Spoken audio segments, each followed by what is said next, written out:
Hello everyone, स्वागत है आपका पाठशाला शिक्षक के चैनल पर। आज है सैटरडे यानी टेस्ट का दिन, जिसमें आज हम करेंगे हिंदी के 50 क्वेश्चन। साथ ही आज हमने इसमें 10 उत्तराखंड के भी क्वेश्चन डाले हैं। तो चलिए शुरू करते हैं और आप भी कोशिश करेंगे कि आप आंसर दें। ठीक है, तो पहला क्वेश्चन आपके सामने, निम्नलिखित में से कौन सा वर्ण घोष महाप्राण है? यानी घोष भी है और महाप्राण भी है ना। तो अगर आपको व्यंजनों का वर्गीकरण पता है तो आपको पता होगा कि हर वर्ग का पहला, तीसरा, पांचवा क्या होता है? अल्पप्राण, और दूसरा और चौथा होता है महाप्राण। वहीं जब घोषत्व में बांटते हैं तो हर वर्ग का पहला नहीं सॉरी हर वर्ग का तीसरा, चौथा और पांचवा क्या होता है? घोष होता है, और पहला और दूसरा क्या होता है? अघोष होता है। ठीक है, तो कौन सा घोष भी है और महाप्राण भी है, ये आपको फटाफट से कमेंट करके बताना है। चलिए मैं आपको बता चुका हूं, टाइम लेंगे फटाफट। ठीक है, ज्यादा नहीं लेंगे, लेकिन जल्दी से बताइए कौन सा है। तो ये होगा हा। अब हा कैसे होगा? तो यहां पर हम बात करते हैं तो अल्प प्राण में अंतस्थ व्यंजन आते हैं, य र ल व आते हैं, फिर ह आते हैं।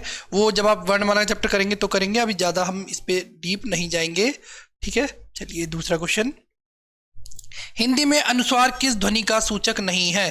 ठीक है, मतलब कौन सा ऐसा वर्ण है इसमें जिसमें अनुस्वार नहीं है? फटाफट से कमेंट करेंगे, या जो भी आंसर आप बताना चाहते हैं, खुद में मन में सोचना चाहते हैं, जल्दी से बताएंगे। चलिए बताइए फटाफट, आंसर होगा डी। ठीक है, का व्यंजन के विषय में निम्न से कौन सा सही है? का व्यंजन के विषय में निम्न से कौन सा सही है? तो ऑप्शन ये थोड़े से इधर उधर हो गए है ना। अल्पप्राण अघोष स्पर्श कंठीय ध्वनि, महाप्राण सघोष स्पर्श कंठीय ध्वनि, अल्पप्राण सघोष संघर्षी तालव्य वन, या महाप्राण अघोष संघर्षी कंठीय ध्वनि। जल्दी से बताइए फटाफट से। ठीक है, तो आंसर होगा इसका क्या? ऑप्शन ए, अल्पप्राण भी है, अघोष है, स्पर्श है, कंठीय ध्वनि है। ठीक है, जिह्वा की नोक जब ऊपर के दांतों की पंक्ति के सामने वाले दांत के ऊपरी हिस्से के संपर्क में आकर वायु के प्रवाह को अवरुद्ध करती है, ऐसे उच्चारण स्थान को क्या कहा जाता है? बहुत ही बेहतरीन क्वेश्चन है ये। ठीक है, जल्दी से बताएंगे। तो ये होगा आंसर, पक्का फटाफट से बताइए। तो ये होगा व। ठीक है, कौन कौन से होते हैं व में? तो ला और र। ठीक है, वत्सर्य बोलते हैं हम ला और र को। कौन से शब्द में र व्यंजन नहीं है? फटाफट से क्वेश्चन करेंगे। र है ना, आपको पता जी। देखो र जो होता है, देखो एक होता है, ये होता है री, और यह है र। तो इसमें र किसमें नहीं है? र तो इसमें नहीं है र। क्यों? क्योंकि जो हमने मात्री लिखा, ये क्या है? मात्री। तो जो ये मात्रा लगी है, ये क्या? ये मात्रा है, ये मात्रा है। जब हम पढ़ते हैं मात्र, ठीक है, क्रम, अभी जो ये है, ये मात्रा है, इसे हम बोलते हैं रा का पदेन रूप। क्या बोलते हैं? रा का पदेन रूप। इवर जब रा है, इसे हम बोलते हैं रा का रैफ रूप। क्या बोलते हैं? रा का रैफ रूप। ठीक है, ये ध्यान रखेंगे आप। ड ढ ध्वनियों के विषय में कौन सा कथन शुद्ध है? ये तालव्य ध्वनियां है, ये मूर्धन्य उत्क्षिप्त ध्वनियां हैं। इनका प्रयोग शब्द के आरंभ, मध्य, अंत में किया जाता है। दोनों एक कथन सही है, वो बताना है, तो वो यही होगा। क्या? जल्दी बताइए कौन सा होगा? तो यही होगा। ठीक है ना, कौन सा? 56 क्वेश्चन का आंसर होगा ये मूर्धन्य उत्क्षिप्त ध्वनियां हैं। ठीक है ना, चलिए फटाफट से, थोड़ा सा यहाँ ग्लिच हो रहा है शायद से। ठीक है, हिंदी शब्दकोश में का के बाद कौन सा व्यंजन दिखाई देता है? ठीक है, हिंदी शब्दकोश में का के बाद, बहुत ही बासी क्वेश्चन है ये। ठीक है, आंसर आना चाहिए आपको। क्या होगा? तो अक्षा होता है। ठीक है, निम्नलिखित में शुद्ध वर्तनी का चयन कीजिए, सुषुप्त, रचिता, दृष्टा या फिर सृष्टा। तो आंसर क्या होगा इसका फटाफट से? तो इसका आंसर होगा डी। ठीक है, क्योंकि सृष्टा नहीं होता, सृष्टा होता है। ठीक है, आंसर क्या होगा? डी होगा, सृष्टा। ठीक है, शुद्ध वर्तनी का चयन कीजिए, फिर से शुद्ध वर्तनी है तो शिक्षणेतर होता है, फटाफट से ध्यान रखेंगे आप। ठीक है, शिक्षणेतर होगा। ठीक है, शुद्ध वर्तनी, एक मिनट रुकिए, शुद्ध वर्तनी शब्द का चयन कीजिए, सुषुप्त, शुद्ध, रचिता, दृष्टा और सृष्टा। अच्छा ठीक है, ओके, सॉरी, ठीक है, शुद्ध तो दृष्टा ही होगा फिर, है ना। हाँ, सृष्टा गलत लिखा गया है, शुद्ध वर्तनी का चयन करना था, तो दृष्टा सही है। ठीक है, गीतांजलि का सही संधि विच्छेद बताइए फटाफट से। तो गीतांजलि का सही संधि विच्छेद होगा गीत धन अंजलि। क्या बनेगा? गीतांजलि बनेगा। ठीक है, निर्वाह में उपसर्ग बताइए फटाफट से। उपसर्ग प्रत्यय क्वेश्चन है, निर्वाह में कौन सा उपसर्ग होगा? तो निर उपसर्ग होगा। निम्न में से किस शब्द में तद्धित प्रत्यय का प्रयोग हुआ है ना? एक होता है कृत प्रत्यय, एक होता है तद्धित प्रत्यय, है ना। तो क्रिया के साथ प्रयोग होता है कृत प्रत्यय, और संज्ञा सर्वनाम के साथ होता है क्या? तद्धित प्रत्यय। ठीक है, तो तद्धित प्रत्यय किसके साथ है? सर फटाफट से क्वेश्चन बताएंगे आंसर आप। ठीक है, तद्धित प्रत्यय है हमारा वासुदेव के साथ। ठीक है, बाकी सब में क्या है? कृत प्रत्यय है। हिंदी में प्रयोग होने वाले उर्दू शब्दों को बहुवचन बनाने के लिए प्राय किस भाषा के प्रत्यय लगाए जाते हैं? बहुत अच्छा क्वेश्चन है। तो किस भाषा, देखो जब हिंदी में प्रयोग होने वाले उर्दू शब्दों का बहुवचन बनाने के लिए प्राय किस भाषा का प्रत्यय लगाया जाता है? तो ये लगाए जाते हैं हिंदी के, ठीक है, हिंदी के प्रत्यय लगाए जाते हैं। निम्नलिखित में से किस शब्द में नी प्रत्यय नहीं लगाया? मोरनी, कूटनी, शेरनी या नौकरानी, ठीक है। तो फटाफट से आंसर क्या होगा, जल्दी बताइए, चलिए फटाफट से बताइए आंसर क्या होगा। तो आंसर होगा डी, ठीक है। कभी कभी मैं सोचता हूँ तुरंत आंसर बता दूं, फिर मैं सोचता हूँ आपको मौका दिया जाए थोड़ा सा।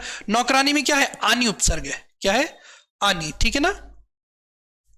बीच में पिता मैंने आजीवन शादी न करने का प्रण लिया, रेखांकित शब्द का समास होगा, तो इसमें शायद से रेखांकित सिर्फ आजीवन है, ठीक है। तो आजीवन का क्या होगा? आजीवन कौन सा समास होगा? तो याद करिए, हमने बताया, आपने पढ़ा होगा कि जिस शब्द में आगे उपसर्ग प्रत्यय लगते हैं वो कौन सा समास होता है? फटाफट से बताइए कौन सा होता है? तो वो होता है अव्ययी भाव, ठीक है। इनमें से कौन सा कथन पूरी तरह तत्पुरुष समास से संबंधित है? ठीक है, इसमें पूर्व पद प्रधान होता है, इसमें पूर्व पद संख्यावाची होता है, इसमें प्राय उत्तर पद प्रधान होता है, इसमें पूर्व पद अव्यय होता है। फटाफट से बताइए तो क्या होगा? प्राय उत्तर पद प्रधान होता है। आप कमेंट बॉक्स में मुझे तत्पुरुष समास का कोई एग्जांपल देंगे फटाफट से। जलाशय का पर्यायवाची है जलधर, रत्नाकर, क्षिति या फिर पद्माकर, ठीक है। फटाफट से आंसर बताइए तो क्या होगा? जलाशय का पर्यायवाची पद्माकर, ठीक है ना। ये ध्यान है, जलधर किसका पर्यायवाची है? बादल का, ठीक है। रत्नाकर समुद्र का, क्षिति किसका? जमीन का पर्यायवाची होता है, ठीक है। निम्नलिखित में से खिड़की का पर्यायवाची नहीं है? बारी, क्षिति, वातायन, दरीचा। तो क्षिति पर्यायवाची नहीं होता खिड़की का। दूध का पर्याय है, तो दूध का पर्याय क्या होता है? तो दूध का पर्याय होता है, इनमें से कौन सा होगा? अमृत होता है, ठीक है। निम्नलिखित में से कौन सा शब्द पुत्री का पर्यायवाची नहीं है? फटाफट से बताइए। तो दौहित्र नहीं होगा। कौन सा नहीं होगा? दौहित्र नहीं होगा पुत्री का पर्यायवाची। दौहित्र मतलब होता है नाती, नाती है ना। लिक्ष्वी दौहित्र किसे कहा जाता था? ठीक है, ध्यान रखेंगे आप, हिस्ट्री का क्वेश्चन है ये। रुधिर का पर्यायवाची है रुधिर, है ना। रुधिर मतलब होता है रक्त। पथ, लहू, रसाल या अर्णव। तो लहू होगा, रुधिर का पर्यायवाची क्या होगा? लहू होगा। क्या होगा? लहू, ठीक है। चिरंतन शब्द का विलोम निम्नलिखित में से कौन सा होगा? तो चिरंतन का विलोम क्या होगा? फटाफट से बताएंगे, ठीक है। तो चिरंतन का विलोम होता है नश्वर।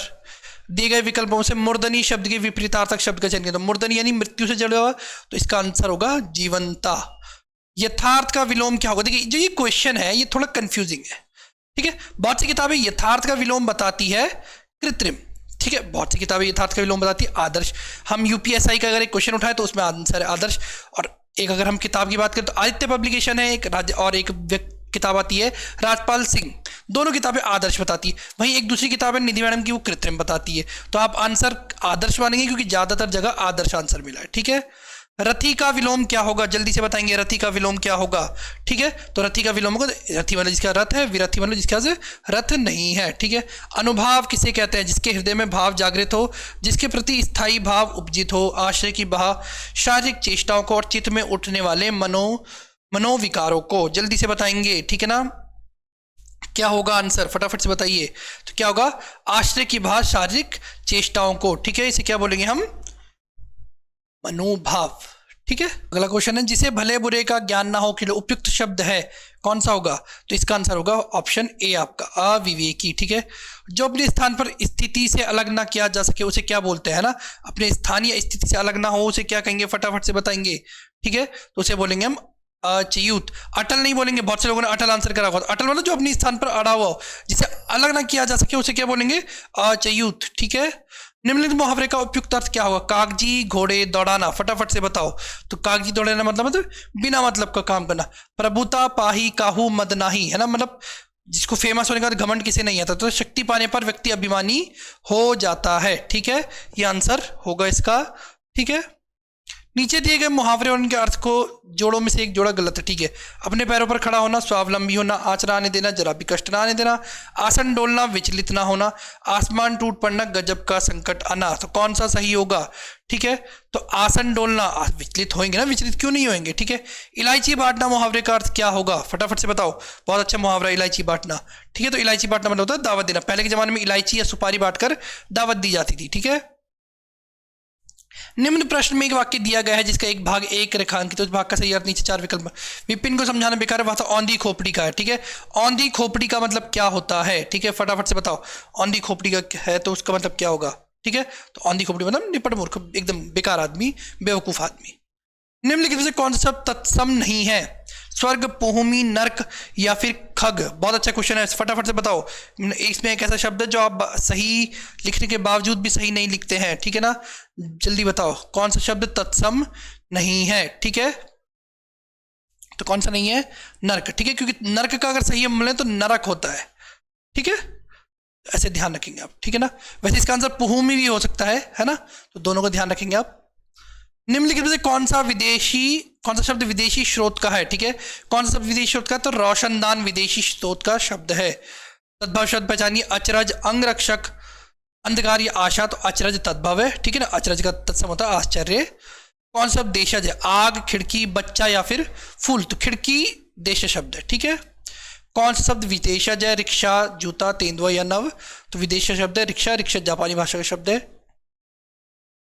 किस समूह में सभी तत्सम है? ठीक है ना, किस समूह में सभी तत्सम है, ये आप फटाफट से बताएंगे। शर्करा, पवन, ज्येष्ठ। चलिए मैं ऑप्शन नहीं पढ़ रहा हूं, आपको 2 मिनट का टाइम दे रहा हूं, फटाफट से आप देखिए। सभी शब्द तत्सम है बताने आपको, ठीक है ना, कौन सा है फटाफट से बताओ। ठीक है, तो सभी सब तत्सम किसमें? ए में, ठीक है, क्योंकि कारीगर यहाँ पर तद्भव है, तद्भव ना विदेशज कहेंगे हम इसे, चाकू विदेशज है, ठीक है, हाथ यहाँ पर तत्सम है, वो तद्भव है, सॉरी। निम्नलिखित शब्द युगों में कौन सा असंगत है? अफसोस फारसी, गमला पुर्तगाली, कैंची तुर्की, कारतूस अंग्रेजी, तो डी होगा कारतूस, क्योंकि कारतूस फ्रांसीसी भाषा का शब्द है। इनमें से कौन सा शब्द अरुण का अनेकार्थी नहीं है? सूर्य, सूर्य का सारथी, कुमकुम या फिर बिंबाफल, तो इसका आंसर होगा बिंबाफल, ठीक है। लालिमा आती है ना, अरुण, अरुण तो सूर्य को भी बोला जाता है, सूर्य का सारथी भी अरुण है, और कुमकुम लाल रंग का होता है इसलिए उसे भी अरुण बोला जाता है। निम्न से कौन सा शब्द अवली आविल को सही प्रदर्शित करता है? ठीक है, अवली आविल को सही प्रदर्शित कौन सा शब्द करता है? तो वो हो जाता है पंक्ति और मित्र, ठीक है, तो अवली मतलब होता है पंक्ति और आविल मतलब होता है मित्र। कौवा के स्त्रीलिंग के निर्धारण के लिए क्या किया जाता है? जल्दी से बताइए फटाफट। कौवा का स्त्रीलिंग अगर हम निर्धारित करना हो कि फीमेल कौवे को हम क्या कहेंगे, तो क्या कहेंगे फटाफट से बताओ। ठीक है, तो क्या कहेंगे? मादा कौवा, यानी कौवे के पहले मादा लगा देंगे। शरीर के अंग के आधार पर दिए गए पुल्लिंग या स्त्रीलिंग शब्दों का सही जोड़ा कौन सा नहीं है? उंगली, एड़ी, कलाई, तलवा, बाहा, जांग, हाथ, पैर, कौन सा सही नहीं है? अच्छा, बहुत अच्छा क्वेश्चन है, फटाफट से बताइए। ठीक है, कौन सा सही नहीं है? तो कलाई तलवा नहीं होगा, ठीक है ना, ये ध्यान रखना आपको। भवानी शब्द का पुल्लिंग क्या होगा? फटाफट से बताओ, भवानी का पुल्लिंग क्या होगा? तो भवानी का पुल्लिंग होगा भव। अच्छा क्वेश्चन है। तो अगला क्वेश्चन देखो, निम्नलिखित में कौन सा शब्द दोनों वचनों में समान रहता है? कथा, लता, सरसों या फिर कुटी, मतलब पुल्लिंग में, मतलब वो सॉरी एक वचन हो या बहुवचन हमेशा एक जैसे ही रहेगा, तो कौन सा है वो क्वेश्चन फटाफट से बताओ। तो सरसों, ठीक है ना, सरसों कुछ नहीं होता, कथा का कथाएं होता है, लता का लताएं होता है, कुटी का कुटियाएं हो जाएगा, लेकिन सरसों सरसों ही रहेगा। किस वाक्य में संप्रदान कारक का प्रसंग विभक्ति चिन्ह प्रयोग हुआ है? फटाफट से बताओ, चलो फटाफट से क्वेश्चन बताएंगे, है ना। मालिक ने सेवक को दिन दिया, ठीक है ना। शुद्ध वाक्य का चयन कीजिए। आज घोड़ा दौड़ भी होगी, मेरे लिए गणित कठोर विषय, बाण, शस्त्र और बंदूक अस्त्र है, ठीक है, गरीबों के लिए निःशुल्क शिक्षा दी जाए। बहुत इजी क्वेश्चन है, फटाफट से बताओ, ठीक है ना, फटाफट बताओ कौन सा होगा ये आंसर। ठीक है, तो इसका आंसर होगा बाण, ठीक है। तो देखो शस्त्र क्या होता है, पहले बताओ शस्त्र और अस्त्र क्या होता है ना। तो जब फेंका जाए, है ना, जो हथियार फेंक कर चला जाता है उसे क्या बोलते हैं? अस्त्र, है ना, और जो हाथ से चला उसे बोलते हैं शस्त्र। तो बाण शस्त्र नहीं है, बाण क्या है? अस्त्र है, ठीक है ना, और बंदूक क्या है? शस्त्र है, ठीक है। तो यही आंसर गलत हो जाएगा, है ना, तो ये आंसर गलत है। आज घोड़ा दौड़ भी होगी, मेरे लिए गणित कठोर विषय और गरीबों के लिए निःशुल्क शिक्षा की व्यवस्था की जाए। अच्छा, शुद्ध वाक्य ढूंढना मैं तो, ओहो ठीक है, तो यही वैसे शुद्ध होगा, गरीबों के लिए निःशुल्क शिक्षा की व्यवस्था की जाए, ठीक है। गणित कठोर विषय, है ना, मेरे लिए कुछ नहीं होगा, मेरे लिए गणित कठोर है ना, मेरे लिए कठोर शब्द नहीं आएगा यहाँ पे, है ना, कठोर नहीं है, मुश्किल या फिर ऐसा कुछ शब्द है, कठोर नहीं आएगा, कठोर तो वस्तु होती है ना। आज घुड़दौड़ भी होगी, घोड़ा दौड़ भी होगी, ऐसा कुछ, ये भी गलत बनेगा आपका, ठीक है। निम्नलिखित वाक्यों में शुद्ध वाक्य पहचानिए। जब तुम फोन करोगे तो मैं आऊंगा, देश के लिए उसने अपना सर्वस्व न्यौछावर कर दिया, वह बहुत तेज तेज दौड़कर चला गया, बुराई को बढ़ाना नहीं दो। फटाफट से आंसर बताओ, तो आंसर होगा इसका देश के लिए उसने अपना सर्वस्व न्यौछावर किया। तुम फोन करोगे तो मैं आऊंगा, जब तुम फोन करोगे तब मैं आऊंगा, ठीक है ना। और फिर सीखिए, वह बहुत तेज दौड़कर चला गया और बुराई को बढ़ावा नहीं दो, बढ़ाना नहीं दो, बढ़ावा नहीं दो, ठीक है। निम्नलिखित में शुद्ध वाक्य के चयन कीजिए हम, ठीक है, शुद्ध बताना हमने। मनुष्य के शरीर में स्थित आलस्य से उसका सबसे बड़ा जो है वो जा रहे हैं, नहीं वे जा रहे हैं। सुबह की हवा स्वास्थ्य के लिए अच्छा होती है, नहीं अच्छी होती है। उन्होंने छक करके पेट भर खाया, उन्होंने पेट भर खाना खाया, तो यही आंसर होगा इसका, ठीक है ना। अब उत्तराखंड के कुछ क्वेश्चन है, फटाफट से बताएंगे। सही युग्म का चयन कीजिए, सही कौन सा है, ठीक है। तो फड़कनौली 1968, पेटचाल 1998, लाखू गुफा 1986, ये बनकोट 1989, तो बनकोट सही है, ठीक है। बाकी इनकी क्या डेट होगी, इसी में आंसर छुपा हुआ है, आप मुझे कमेंट बॉक्स में बताइए। चलिए, सही युग्म का चयन किया। ऐत्रेय ब्राह्मण के अनुसार वाग्देवी का निवास स्थान अलकापुरी था, ठीक है। कौस्तिकी ब्राह्मण में उत्तराखंड के लिए उत्तर कुरु शब्द का प्रयोग हुआ है। आदि ऐतिहासिक काल के प्रमुख स्रोत लौह उपकरण है, और स्कंद पुराण में 5 हिमालयी खंडों का वर्णन है, जी यही सही है बस, ठीक है। बाकी 3 की अगर हम बात करें तो ऐत्रेय ब्राह्मण में उत्तर कुरु शब्द का प्रयोग हुआ है, कौस्तिकी ब्राह्मण में कौस्तिकी ब्राह्मण के अनुसार उत्तराखंड में वाग्देवी का निवास स्थल अलकापुरी, और आदि ऐतिहासिक काल के प्रमुख स्रोत धार्मिक ग्रंथ हैं। अशोक के शिलालेख में प्रयुक्त कौन सी शब्दावली गलत है? प्रतिहार सेवक, महत्तम ग्राम शासक, बालाध्यक्ष सेनानायक और कुलचारिक तहसीलदार। फटाफट से बताओ तो क्या होगा इसका आंसर? प्रतिहार सेवक, ठीक है। प्रतिहार सेवक नहीं होता, क्या होता था ये आप मुझे कमेंट बॉक्स में बताएंगे। कत्यूरी वंश, देखिए कुछ चीजें मैं आपको बता रहा हूँ, कुछ आपको भी कमेंट में बतानी है, ढूंढनी है, मेहनत करनी है थोड़ी सी। कत्यूरी वंश के किस राजा को पांडुकेश्वर ताम्रपत्र में काली कलंक पंख में मग्न धरती के उद्धार के लिए वराह अवतार के समान बताया गया? तो ये बताया गया ललित सूरदेव को। बहुत जल्द आपको हिस्ट्री भी पढ़ाई जाएगी हमारे चैनल पर, उत्तराखंड की हिस्ट्री A to Z, जिसमें सब चीज़ें पढ़ाई जाएगी, तो उसके लिए भी रेडी रहे, है ना। हो सकता है अब अगले मंडे से ये शुरू की जाए, ठीक है। कत्यूरी वंश से जुड़ी निम्न से कौन सी शब्दावली गलत सुमेलित है? घटपाल द्वार रक्षक, गोलमिक सैनिक, वर्मपाल सड़क के रक्षक, गमागमी पत्रवाहक। तो घटपाल होते हैं घाटियों के रक्षक, ठीक है। देखो इस वाले में मैंने बता दिया, यहाँ आपको मुझे बताना है, ठीक है। तो घटपाल होते हैं घाटियों के रक्षक, वैसे मैं सोच रहा था आपको ये भी ना बताए, आप ढूंढेंगे तो अच्छा रहेगा। मान के बढ़ते हुए क्रम के आधार पर मापन प्रणाली को व्यवस्थित कीजिए, ठीक है ना। तो बढ़ते हुए तो शेर, कुड़ी, पाथा और दून, ठीक है ना, ये सही आंसर होगा इसका। कुमाऊं रेजिमेंट की कौन सी बटालियन सर्वप्रथम सियाचिन पहुंची थी? तो 19वीं बटालियन सबसे पहले सियाचिन पहुंची थी, ये ध्यान रखना है। निम्नलिखित में से कौन सा पर्वत पदी नगर नहीं है? खनिज सहायक 2016 क्वेश्चन। रुद्रपुर। कफ्फू चौहान, माधव सिंह भंडारी, कैतरू, राणा राव तथा कालू भंडारी आदि मुख्य रूप से कैसे नृत्य हैं? तो रणभूत नृत्य है, ठीक है। लास्ट क्वेश्चन है, उत्तराखंड राज्य में निम्न किसे लोग बुग्यालों की मदर टेरेसा कहकर बुलाते हैं? अच्छा बिल्कुल, बहुत अच्छा क्वेश्चन। तो रूपा देवी, ठीक है ना, रूपा देवी। आप लोगों का क्वेश्चन है किसे ग्लेशियर लेडी कहा जाता है, ये आप कमेंट बॉक्स में मुझे बताएंगे। और कुछ भी अगर आप जानना चाहते हैं तो आप इस नंबर पर संपर्क करके हमारी ऑफलाइन बैचेस भी ज्वाइन कर सकते हैं। जुड़े रहिए पाठशाला के साथ। वीडियो अच्छी लगी है तो लाइक कीजिए। तब तक के लिए धन्यवाद।